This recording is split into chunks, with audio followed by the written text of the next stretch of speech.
لا حول ولا قوة إلا بالله العلي العظيم. أعوذ بالله من الشيطان الرجيم. بسم الله الرحمن الرحيم.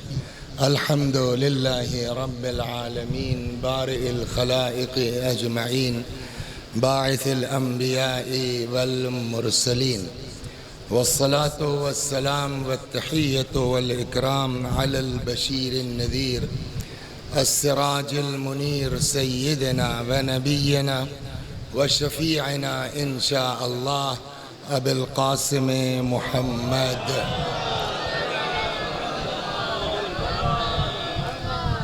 اللهم صل عليه وعلى أهل بيته مظاهر جلالك وجمالك، واللعن على أعدائهم الشاكين فيهم المنحرفين عنهم أجمعين. أما بعد، فقد قال مولانا أمير المؤمنين علي بن أبي طالب عليه السلام: أوصيكم بمحبتنا والإحسان إلى شيعتنا. صلوات بر محمد وآل محمد.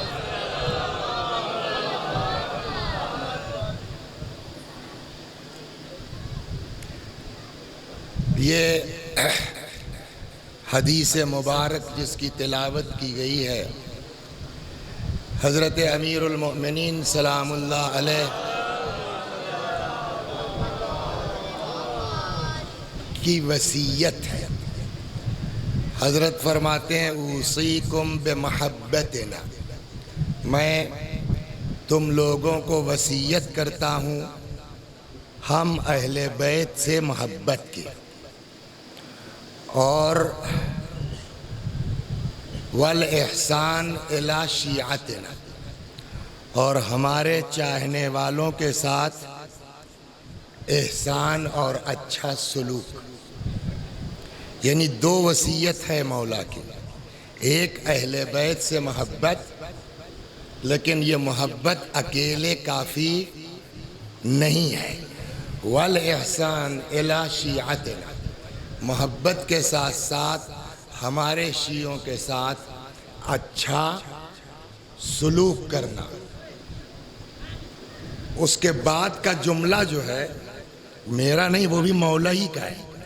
فرماتے ہیں: فمن لم یفعل فلیس منا، اگر کوئی انسان ایسا نہیں کرتا وہ ہم میں سے نہیں ہے. مطلب امامہ لگاتے ہیں وسیع حسن صاحب، دعوی محبت کرتے ہیں، لیکن قوم کے کام آنے کے لائق نہیں ہے، تو آپ مولانا تو ہیں، شیعہ نہیں ہو سکتے ہیں. صلوات بر محمد وآل.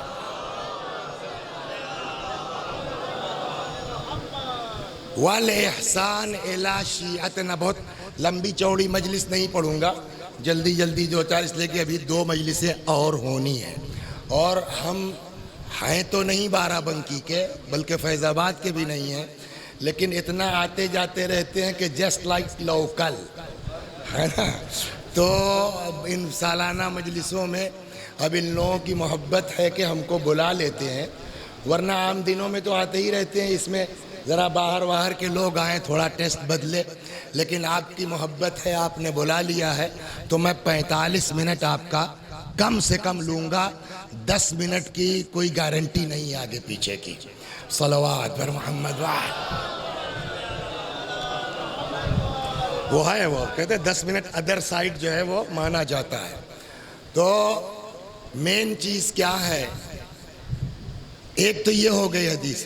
دوسری حدیث یہ ہے کہ رأس الایمان، یہ جملہ میں اکثر مجلسوں میں کہتا ہوں، مسلمان گھر میں پیدا ہونے سے کوئی مسلمان نہیں ہوتا، رضا تقی نقی جعفر نام رکھ لینے سے کوئی مسلمان نہیں ہوتا، جب تک ہمارے اندر وہ صفات پیدا نہ ہو جائیں جو دین چاہتا ہے، جو ہمارے امام چاہتے ہیں. چنانچہ ایک حد وصیت ہم نے مولا کی یہ سنائی کہ ہم تم لوگوں کو وصیت کرتے ہیں کہ ہم اہل بیت سے محبت کرتے رہنا، اور ہمارے چاہنے والوں کے ساتھ احسان کرتے رہنا، اچھا سلوک کرتے رہنا. اور یہ مت سمجھنا کہ صاحب جو ہے وہ پورے بارہ بنکی ضلع میں تم سے بڑا کوئی شاعر نہیں ہے. خبردار، اگر یہ نہ کیا تم نے تو فلیس منا، تو تم ہم میں سے نہیں ہو. ایک یہ دوسری روایت بھی مولا ہی سے ہے، فرماتے ہیں رأس الایمان الاحسان الی الناس. لفظ بدلا ہے، وہاں شیعہ کا لفظ تھا، یہاں انسان کا لفظ ہے. فرماتے ہیں رأس الایمان الاحسان الی الناس. ایمان کی جڑ اور بنیاد انسانوں کے ساتھ اچھا سلوک کرنا ہے. یعنی ہم سب کرتے ہیں اور ہم انسانوں کے کام آنے کے لائق نہیں ہیں تو پھر ہم مومن بھی نہیں ہیں. یعنی پہلی بات تو یہ تھی کہ ہم شیعہ نہیں ہیں، اب بات یہ ہے کہ ہم مومن مسلمان نہیں ہیں. اس کا مطلب کیا ہوا؟ یعنی اسلام سب برداشت کر لے گا، خود غرض اور سیلفش انسان برداشت نہیں کرتا. صلوات در محمد. اب میں دو ایک چیزیں اسی پر عرض کرتا ہوں. امام باقر علیہ السلام سے ایک روایت سنیے آپ. حضرت فرماتے ہیں کہ میری دیکھیے غلام آزاد کرنا یہ بڑے ثواب کا کام ہے، اس میں کوئی شک نہیں ہے. اور یہ سسٹم جو تھا غلامی کا، یہ چونکہ اسلام سے پہلے سے چلا آ رہا تھا اور اتنا زیادہ جو ہے وہ گھر کر چکا تھا کہ ایک دم سے اس کو ختم کرنا آسان کام نہیں تھا. لہذا دھیرے دھیرے اسلام نے اس کو ختم کرنے کی کوشش کی ہے. چنانچہ یہ گڑبڑ ہو گئی، ایک غلام آزاد کرو، یہ ہو گیا ایک غلام آزاد کرو. ہر مسئلے میں کفارے میں آپ دیکھیں گے غلام آزاد کرو. اہل بیت علیہ السلام کی جب آپ تاریخ پڑھیں گے تو آپ کو یہ تو ملے گا کہ فلاں امام نے غلام خریدا، فلاں امام نے غلام خریدا، فلاں امام نے غلام خریدا. خریدنے کی روایت ملے گی، بیچنے کی روایت نہیں ملے گی. نہیں توجہ نہیں فرمایا. اہل بیت کے یہاں غلام خریدنے کا قصہ ملے گا مگر بیچنے کی داستان کیوں؟ کہ یہ غلام خریدتے تھے تاکہ پڑھا لکھا کے آزاد کر دیں، یہ کہیں اور غلام نہ بننے پائے. صلوات در محمد. اتنا بڑا کام ہے.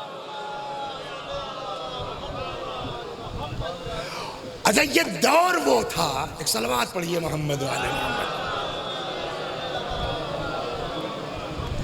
اماموں کے زمانے میں آؤں گا، ایک بات آگے تو اماموں کے زمانے میں دور وہ تھا کہ جیسے آج کا زمانہ ہے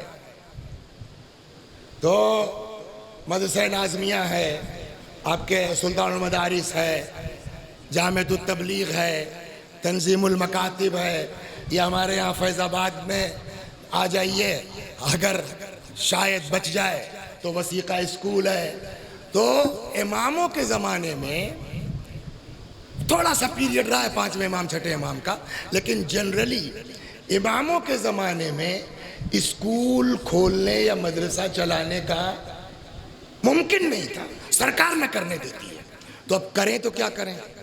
اس کا ایک بہترین طریقہ یہی نکالا ہے، خاص کر کے امام سجاد علیہ السلام کی جب زندگی دیکھیے گا تو وہ جاتے تھے اور غلام خرید لاتے تھے، کچھ دن تک اپنا پڑھایا لکھایا. طیب خالی کام تو نہیں کرے گا، پڑھے گا بھی. جب دیکھا کہ یہ کام لائق ہو گیا ہے، یہ جا کر کے اب عالمپور میں پڑھا سکتا ہے، جرگائے میں جا کے پڑھا سکتا ہے. مدرسہ تو قائم نہیں کر سکتے تھے، غلام لاتے تھے، وہ کام بھی کرتا تھا، پڑھتا بھی تھا، اور کوئی نہ کوئی بہانہ تلاش کر کے آزاد کر. دو قصہ سناتا ہوں میں، زنانہ مردانہ دونوں. صلوات بر محمد. تو جب وہاں سے چلنے لگے تو ایک صاحب کہنے لگے کہ بہت کہا گیا ذرا آپ کہہ دیجیے گا عورتوں سے کہ تھوڑا پیچھے ہو جائیں.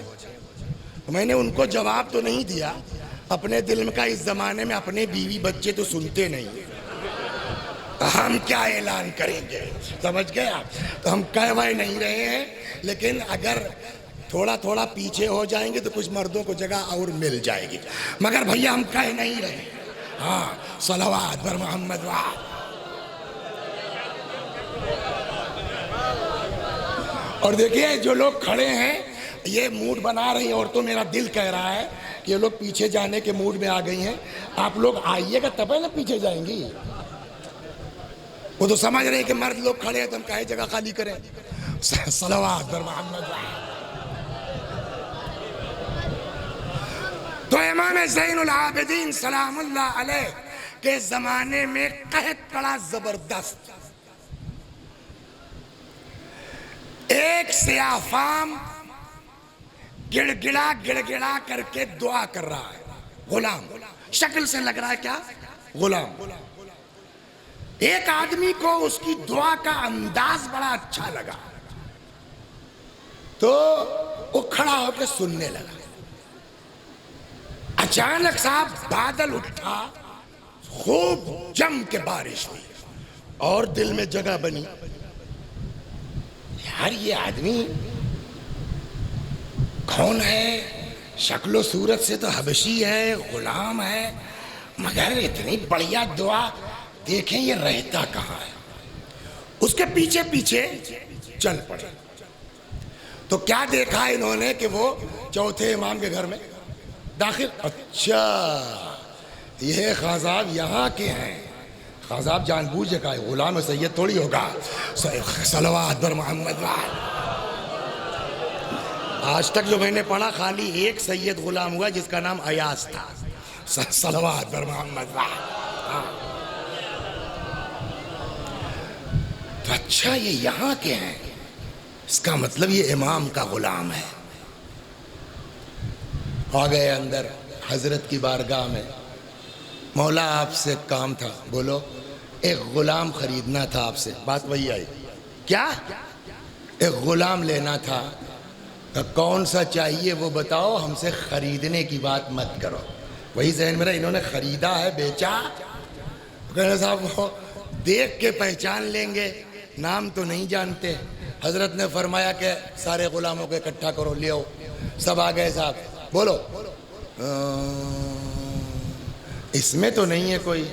حضرت نے کہا کوئی اور بچا ہے؟ انہوں نے کہا ہاں وہ جو استبل میں گھوڑوں کی دیکھ ریکھ کرتا ہے, بلاؤ. وہ آ گیا. ارے یہی مولا یہی. اب وہ کتاب میں ویڈیو تھوڑی بنا ہے, یہ انداز رہا ہوگا, ایسے تو بولتے ہیں نا ہم لوگ, یہی. اب وہ بھی بیچارہ غلام اچنبے میں کہ ہوا کیا. حضرت نے فرمایا کہ اسی سے اندازہ ہوگا کہ ان کے یہاں آتے تھے مگر بحیثیت غلام کے رہتے نہیں تھے. میں آپ کو ایک میاں بیوی جج ہے قصہ سن لیجیے, جو مومن ہوتے ہیں. صلوات بر محمد. اور میرے خیال میں 10 سال ہو گیا تو بالکل ہمارے ضلع کے میں ہی پوسٹنگ تھی, بالکل بارڈر کنارہ چھوٹی سی تحصیل میں. ان کی اماں کی مجلس پڑھنے گئے تو ہم نے کہا کہ جج صاحب یار اتنی چھوٹی سی تحصیل میں ہو, تو کہنے لگے مولوی صاحب جب کمانا نہیں ہے, آپ دیکھیے نا جہاں اللہ ہوتا ہے, جب کمانا نہیں ہے اپنا کام کرنا, تو چاہے جہاں رکھ دیں, ڈسٹرکٹ میں رکھ دیں, تحصیل میں رکھ دیں, بلاک پہ رکھ دیں. اب تو بہت دن ہوا ڈی جی وغیرہ ہو گئے ہوں گے ماشاءاللہ, دونوں تھے. تو آدمی کو اگر پیار ملے گا نا, یا آدمی اپنے کام کا صحیح ذمہ دار ہے, تو اس کو یہ ٹینشن تھوڑی ہے. اب وہ آیا, یہی ہے مولا. حضرت نے کہا کہ آپ ان کے ساتھ جائیے, ہم نے ہبہ کر دیا, اب آپ ان کے ساتھ. تو وہ غلام ہے نا, وہی جج صاحب کے بقول کہ صاحب جب ہم کو کام کرنا ہے چاہے جہاں رہیں, تو جب غلامی ہی کرنا ہے تو چاہے ان کے ساتھ رہیں چاہے ان کے ساتھ رہیں, جس کے ساتھ رہیں. یہ جواب بتلاتا ہے کہ امام نے غلام بنا کے نہیں رکھا. وہ شخص کہتا کیوں بھیا کیوں؟ مجھ کو میرے امام سے جدا کرنا چاہتے ہو. سمجھ میں آیا؟ اس کا مطلب غلام بنا کے نہیں رکھ رہے ہیں نا، پیار ہے. کہ دیکھو ہم بھی تم کو بحیثیت غلام کے نہیں لے جا رہے ہیں. کہ پھر کیوں مجھ سے میرے امام سے جدا کر رہے ہو مجھ کو؟ کہ میں نے تم کو دعا کرتے دیکھا اور تمہاری قبولیت دعا کو دیکھا. مجھ کو غلام کی ضرورت نہیں ہے. مجھ کو لگا اتنا مومن آدمی تو مجھ کو بھی تھوڑا خدمت کا موقع چاہیے. میں صرف اس لیے آپ کو اپنے ساتھ لانا چاہتا تھا بحیثیت غلام کے نہیں، تاکہ میں ایک مومن آدمی کی خدمت کر سکوں. جہاں خوف خدا ہوتا ہے وہ مومن کو ستاتا نہیں، مومن کی خدمت کرتا ہے. صلوات بر محمد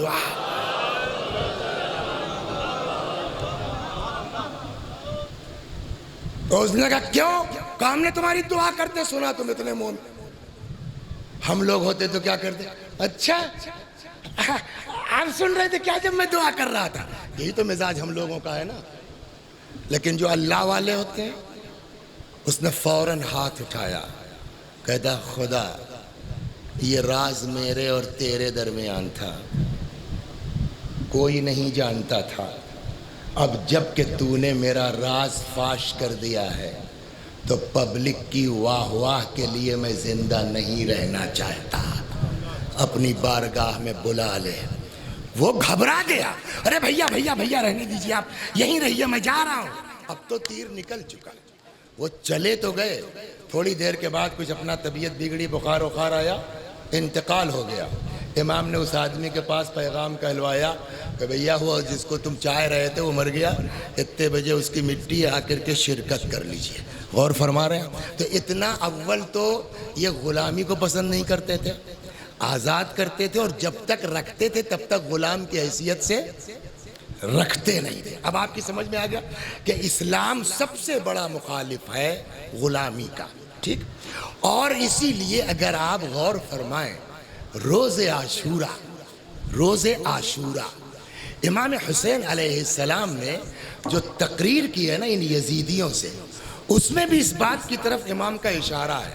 فرماتے ان لم یکن لکم دین، اگر تمہارے پاس دین نہیں ہے، ایمان نہیں ہے، وَكُنْتُمْ لَا تَخَافُونَ الْمَعَادِ، اور تمہارے اندر قیامت کا کوئی ڈر اور خوف نہیں ہے، تب بھی یاری کمبخت یزید وزید کی چاپلوسی کیوں کرتے ہو؟ کونوا احرارا فی دنیاکم، کم از کم دنیا میں آزاد تو رہو. اس کا مطلب یہ ہے کہ امام نے بتلا دیا ہے کہ ایسے لوگوں کی نوکری کرنے والا نہ اس کے پاس دین ہے نہ قیامت کا خوف. صلوات بر محمد وآل. میں اس پر اعتراض ہوگا، اس پر اعتراض ہے، اس کا جواب بھی آ رہا ہے. کہا تو کیا یوسف نے کہا کیا؟ یوسف فائننس منسٹر تھے کس کے؟ بولیے. فرعون کے فائننس منسٹر تھے. البتہ بعض روایتوں سے ہے کہ بعد میں وہ یوسف پر ایمان لے آیا تھا، وہ سب ہو گیا تھا. لیکن بہرحال جناب یوسف نے وہاں فائننس منسٹر کے اور خود کہا اجعلنی علی خزائن الارض انی حفیظ علیم، مجھ کو جو ہے وزیر خزانہ بنا دیجئے، میں جانکار بھی ہوں اور محافظ بھی ہوں. تو اس کا مطلب یہ، میں ابھی دھیرے دھیرے آپ کو، ہاں مگر باتوں میں بڑی مشکل ہے کہ جب قصے کہانی ہوتی تو پتہ نہیں چلتا. چلیے وہ 3:30 سے 3:45 ہو گیا ہے. صلوات پر محمد. یہاں تک آپ آ گئے. اب آئیے. تو اس کا مطلب یہ ہوا کہ آزادی سب سے اہم ہے، اور سب سے بڑی نیکی کیا ہے کہ آپ کسی کو آزادی عطا کر دیجئے. 5ویں امام باقر علیہ السلام فرماتے ہیں، سنیے، لیکن غلام آزاد کرنے سے زیادہ مجھ کو پسند ہے میں ایک حج کر لوں. دھیرے دھیرے لا رہا ہوں. اب آپ کی سمجھ میں آیا اتنی اہمیت ہے انسان کی آزادی. اس کے باوجود امام کیا فرما رہے ہیں کہ غلام آزاد کرنے سے زیادہ مجھ کو پسند کیا ہے؟ میں ایک حج کر لوں. پھر فرماتے نہیں 10 حج. 10 غلام کے مقابلے میں بہتر ہے کہ ایک حج کر لو. پھر فرماتے نہیں 20 نہیں 30 نہیں 50 حتی انتہا الی 70، یہاں تک کہ 70 تک بڑھایا. 70 غلام آزاد کرنے سے زیادہ پسند ہے مجھ کو کہ میں ایک حج کر لوں. اب اندازہ ہوا کہ حج کا کتنا بڑا ثواب ہے. اس کے بعد کا جملہ سنیے، فرماتے ہیں وَلَكِنْ وَلَئِنْ أَعُولَ أَهْلَ بَيْتٍ، لیکن اگر میں کسی ایک گھرانے کی کفالت اس طرح اپنے ہاتھ میں لے لوں کہ وہ دوسرے کے آگے ہاتھ پھیلانے سے بچ جائے تو مجھ کو حج سے زیادہ پسند ہے. اب آئیے دیکھیے دین کیا کہتا ہے، اسلام کیا کہتا ہے. پھر فرماتے نہیں 10 نہیں 20 حتی انتہا الی 70، 70 تک لے گئے کہ 70 حج سے زیادہ محبوب مجھ کو ہے کہ میں کسی ایک گھرانے کی ایسی ذمہ داری لے لوں کہ وہ دوسروں کے آگے ہاتھ پھیلانے سے بولیے بچ جائے. ایک. اب آئیے 2. حج اتنا اہم ہے کہ روایت کہتی ہے اگر اللہ نے کسی کو نوازا ہے، جا سکتا ہے نہ جائے، مر جائے، روایت کہتی ہے اس کو مسلمانوں کے قبرستان میں دفن مت کرو. اتنا اہم ہے حج. اور اگر کوئی واقعاً اللہ کے لیے جاتا ہے ایسا گناہوں سے پاک ہوتا ہے جیسے ماں کے شکم سے پیدا ہو رہا ہے. اب سنیے، یہ حج کا ثواب ہو گیا نا. حج تو بہت لمبی عبادت ہے. اس کے ایک رکن کا نام ہے طواف. ایک رکن کا نام ہے کیا؟ طواف. خالی طواف کا ثواب سن لیجئے، آدمی کے ہوش ٹھکانے ہو جائیں گے. چھٹے امام فرماتے ہیں من طاف البیت اسبوعا، جو اللہ کے گھر کا طواف کرے 7 مرتبہ، کتب لہو 6000 حسنہ، 6000 نیکی نام عمل میں لکھی جائے گی.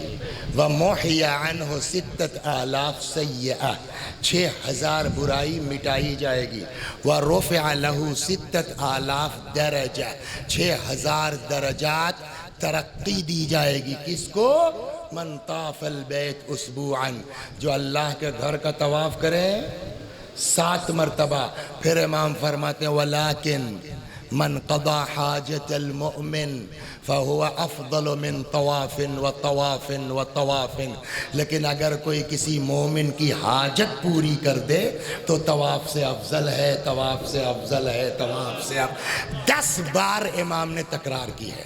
اب 2 بجے کے ٹائم سخت ہوتا ہے. اب یہاں پر ایک قصہ جوڑا جائے تاکہ اگر نیند آنے والی ہو تو بھی آپ بیدار ہو جائیں. صلوات بر محمد.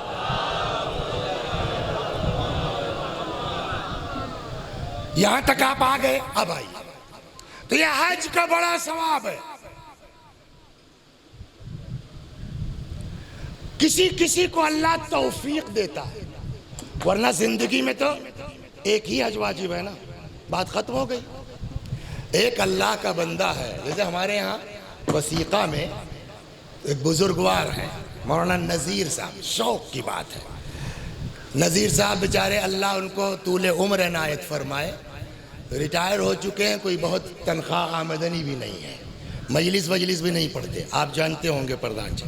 تو وہ کرتے کیا ہیں کہ وہ اپنا 10-20 ہزار اکٹھا ہو گیا، یہ تب کی بات ہے، اب تو اور مہنگا ہو گیا، اور کچھ ادھار لیا، چلے گئے کربلا.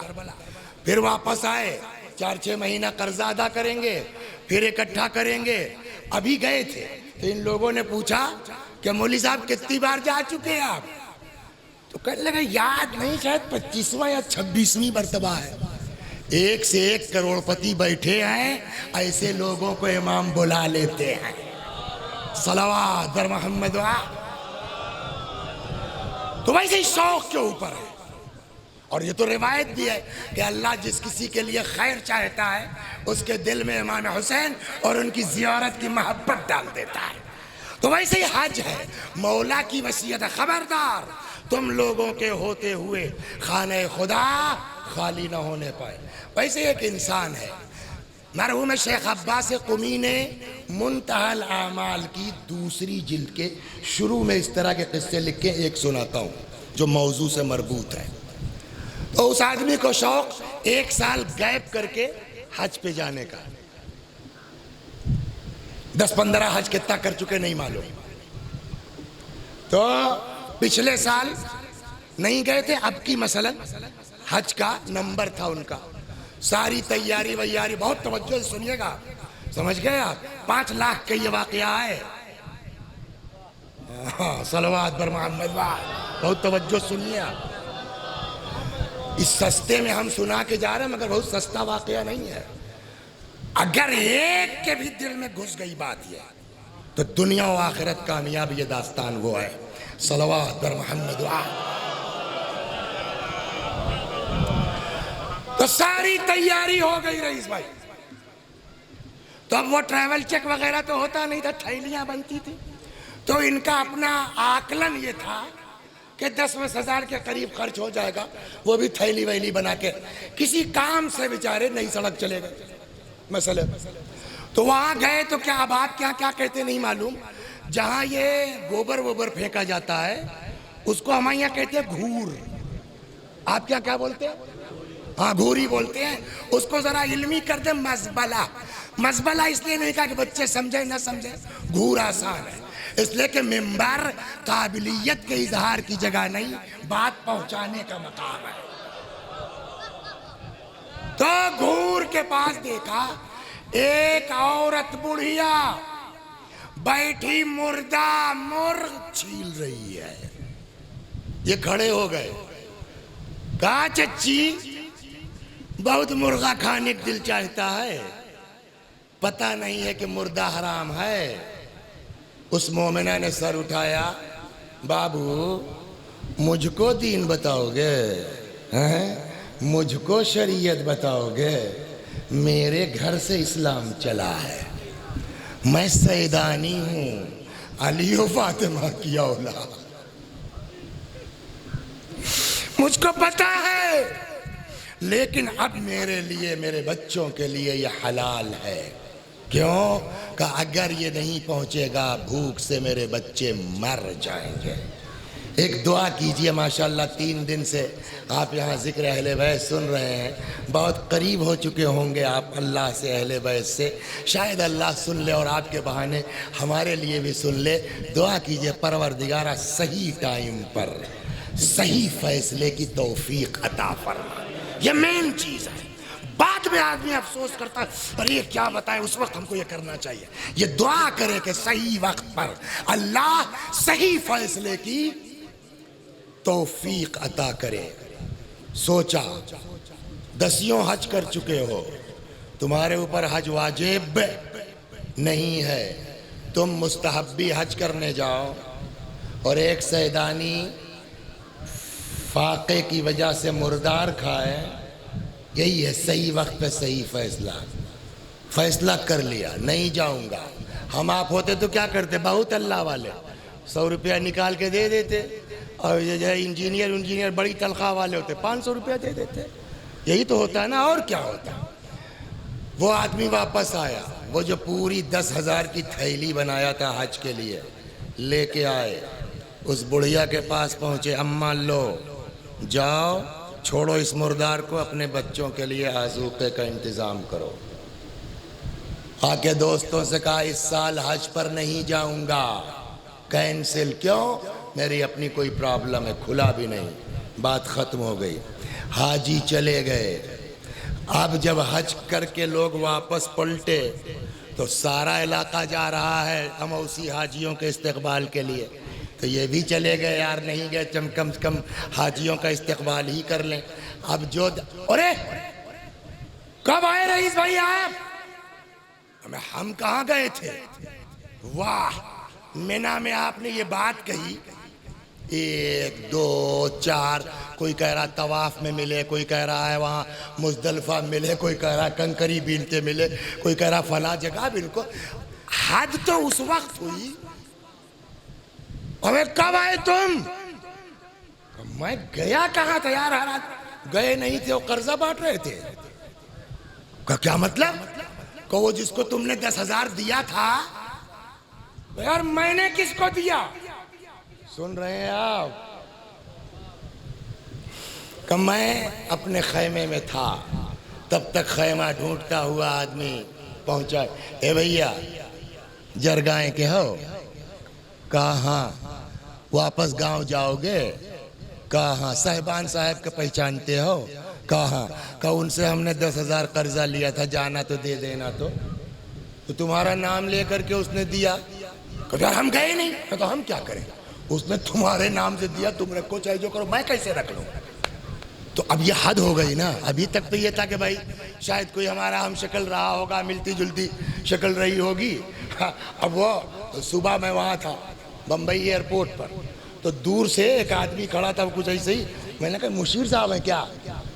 یہ اتنا دکھا پورا پیچھے سے، بعد میں دیکھا پہ ہم نے کہا وہ کوئی اور ہے۔ تو اکثر ہو جاتا ہے کہ آدمی مشابہت، مگر یہ 10,000 کا کہاں لے جائے؟ سویا رات کو، خواب میں دیکھا، کس کو؟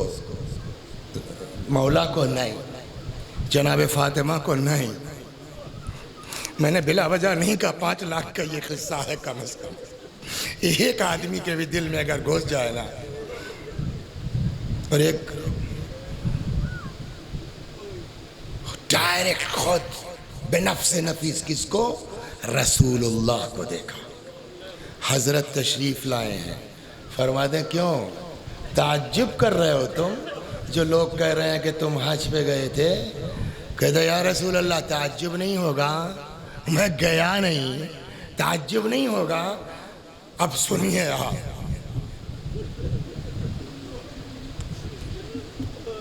پیغمبر فرماتے ہیں تو نے جو نیکی میری اولاد کے ساتھ کی،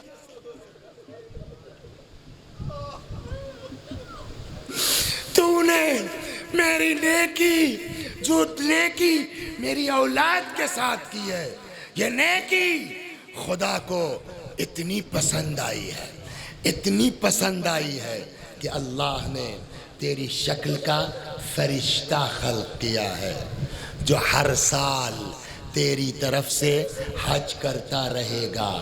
آئندہ تو حج پہ جائے یا بولیے نہ جائے۔ توجہ فرمایا آپ نے؟ اگر یہ ہمارے حج چھوڑ دیں، وہی صحیح وقت پہ صحیح فیصلہ، چلے جاتے حج پہ 200 روپیہ اس بڑھیا کو دے کے، گارنٹی تھی حج قبول ہوتا، پتہ نہیں کہاں چوک جاتے، سمجھ گیا؟ اور اگر قبول بھی ہو جاتا تو کتنا حج ہوتا؟ ایک، ہے نا؟ لیکن ادھر نبی نے کیا فرمایا؟ جو نیکی تو نے میری بے اولاد کے ساتھ کی، خدا نے تیری شکل کا فرشتہ خلق کیا جو ہر سال تیری طرف سے حج۔ اب سمجھ میں آیا چھٹے امام کی وہ حدیث کہ جو کسی مومن کی حاجت پوری کر دے وہ طواف سے افضل ہے، طواف سے افضل ہے، طواف سے۔ کیا مطلب ہوا؟ صلوات بر محمد۔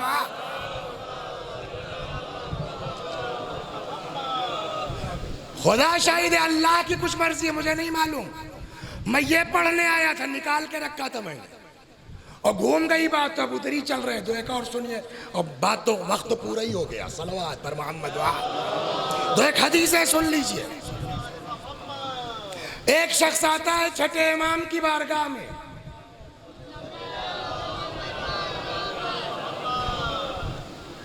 اب بھائی آپ کسی کے اوپر الزام نہیں لگا سکتے کہ وہ پھینک رہا ہے، صحیح کہہ رہا ہوگا، کتاب میں لکھا ہے صحیح کہہ رہا ہوگا، لیکن امام کو اس کا کہنا اچھا نہیں لگا۔ آیا کہتا ہے مولا ان الشیعہ عندنا لکثیر، مولا ہمارے یہاں شیعہ بہت ہے، بہت ہے۔ حضرت نے فرمایا کہ اچھا، هل يعطف الغنی علی الفقیر، شیعہ بہت تو ہیں لیکن مالدار لوگ غریبوں کا خیال رکھتے ہیں؟ کاری مولا یہ تو نہیں ہے۔ هل يتجاوز المحسن عن المسیء، اگر بڑی شخصیت، اہم شخصیت تمہارے، اور ان کے ساتھ کوئی بدتمیزی کر دے تو کیا یہ بڑے لوگ، بابا لوگ، ہلکے پھلکے لوگ جب بےہودگی کرتے ہیں ان کو اوائڈ کرتے ہیں، چھوڑو جانے دو، کہا نہیں مولا یہ بھی نہیں ہے، وہ تو فوراً اسندرا جا کر کے 100 گرام گانجے میں صحیح چالان کروا دیتے ہیں۔ حضرت نے فرمایا لیس ہؤلاء شیعہ، یہ لوگ ہمارے شیعہ نہیں ہیں۔ ہو گئی بات۔ اور جتنے ہم لوگ ہیں مرد و عورت، اپنے لیے تو میں گارنٹی سے کہہ سکتا ہوں، لیکن آپ لوگوں کے لیے بھی شک تو ہے یہ ہے کہ اس میں کوئی اتنا بڑا امام کا قریبی نہیں ہوگا۔ صلوات پڑھیے، سناتا ہوں۔ علی بھائی یقین ہارون الرشید کے ہاں وزیر اعظم، اس کا جواب آ گیا، یعنی ہارون کے ہاں بھی منسٹری لینے میں کوئی حرج، شرط یہ ہے کہ اپنوں کے کام آؤ۔ اور جب یہ پیشکش ہوئی تو خود سے نہیں لیا علی بھائی نے۔ علی ابن یقین نے امام کو پیغام کہلوایا، 7ویں امام کا۔ مولا کیا فرماتے ہیں؟ حضرت نے کہا ایکسپٹ کر لو ایک شرط کے ساتھ، اگر ہمارے چاہنے والوں کی خبرگیری کرو گے ہم پھنسنے نہیں دیں گے، سسپینڈ تو نہیں ہوگے، ٹھیک؟ اب دیکھیے امام نے بچایا کس طرح سے۔ ہارون الرشید نے ان کو کچھ تحفہ دیا اور پیسہ ویسا، خمس کے پابند آدمی تھے علی ابن یقین، انہوں نے صاحب وہ جو خلعت تھی اور پیسہ بھیج دیا امام کے پاس۔ امام نے پیسہ رکھ لیا، خلعت واپس کر دی، رکھو کام آئے گا۔ ایک کوئی ان کا نوکر تھا، اس پر تپ گئے، کچھ ڈانٹ واٹ دیا، کچھ چلا، اچھا چونکہ بھائی علی پرائم منسٹر کا نوکر ہے تو آگے تک اس کی رسائی ہے، وہ پہنچ گیا ہارون تک، کئی بہت ان کو تم چڑھائے ہو، پکا رافضی، کیسے پتا؟ کہو آپ نے دیا تو سب بھیج دیا اس نے اپنے امام کو۔ بلاؤ بھائی علی کو بلاؤ، علی آ گئے، کہو ہم نے آپ کو، بھائی پیسہ تو مانگ نہیں سکتا حج میں، ہم نے آپ کو وہ کپڑا دیا تھا خلعت کا، ہاں ہائے، کہا ہاں ہے، منگوا سکتے ہو؟ کہا ابھی۔ جب چونکہ امام کا ہاتھ مس ہو چکا تھا تو اس کو بڑا معطر کر کے صندوق میں رکھے تھے، دوسرے نوکر کو بلایا، گھر جاؤ کمرہ کھولو، وہ صندوق کھولو، اس میں ایک صندوقچی وہ لے آؤ، اور وہ آئے صاحب جو کھولا گیا پورا دربار مہک گیا۔ ہارون نے کہا یار بڑی خوشبو لگا کے کہ لگے آپ کا تحفہ ہے نا، صلوات بر محمد۔ اور جو بیچارہ شکایت کرنے والا تھا اس کا کام ہو گیا۔ ایک آپ کے ہاں ہے، کتابوں میں ہے بھی، کہ جو پیر کا مسح کرتے ہیں کیسے کرتے ہیں یاز بھائی؟ سوال یہ کہ ایسے ہو سکتا ہے کہ نہیں؟ الٹا، ہمارے یہاں بحث ہے، او معکوسن، اس زمانے میں بھی یہ بحث ہو گئی کہ آیا ایسے ہی ہونا ہے یا اگر ایسے کرتے تو چلے گا؟ تو کسی نے کہا علی ابن یقین سے پوچھو، علی ابن یقین بھی نہیں بول پائے، کہنے لگے یار ہم کیا بتائیں، چلو امام سے پوچھ لیتے۔ لیٹر گیا کہ یہاں قوم میں اختلاف ہے، پیر کا مسح کیسے ہوگا؟ امام نے اس کا جواب ہی نہیں دیا۔ کمال یہاں ہے، حضرت نے جواب ہی نہیں دیا، کہا ایسے جو ہے وہ 3 بار کلی کر لیا کرو، ناک میں پانی ڈال لیا کرو، اور 3 بار چہرہ دھل لیا کرو، اور 3 مرتبہ ہاتھ دھلو یہاں سے لے کے یہاں تک، اور پھر میان کان کے جو ہے سب، اس کے بعد پیر دونوں دھل لیا کرو۔ ہم آپ ہوتے تو کیا کرتے؟ یار چھٹے امام تک تو ایسا وضو تھا، پتہ نہیں یہ امام بھی ہیں کہ نہیں ہیں، لیکن اسی کا نام ہے تشیع، اپنی فکر اور اپنی سوچ کوئی سوچ نہیں ہے۔ وہاں سے آرڈر آیا، ایسے شروع کر دیا، پھر شکایت شروع ہوئی، تو ہارون نے کہا یار بہت تو آزما چکے، پکڑا نہیں جاتا یہ۔ کسی نے کہا کہ ان کی نماز چیک کر لیجیے، اب پکڑ میں آ جائیں گے۔ ایک دن ہارون نے بلا لیا صبح اور اتنی دیر تک روکے رکھا کہ ظہر کا وقت ہو گیا۔ کہا میں اب کہاں جاؤ گے؟ کھانا منگواتے ہیں، میں جا رہا ہوں نماز پڑھوں گا، تم بھی نماز پڑھ لو، پانی بھیجتا ہوں اور پھر کھانا کھا کے جاؤ۔ انہوں نے کہا ٹھیک ہے صاحب، ان کو تو کچھ پتہ نہیں، تو اپنے امام کے حکم پر عامل ہے۔ پانی آیا، ہارون بجائے جانے کے کہیں جو ہے وہ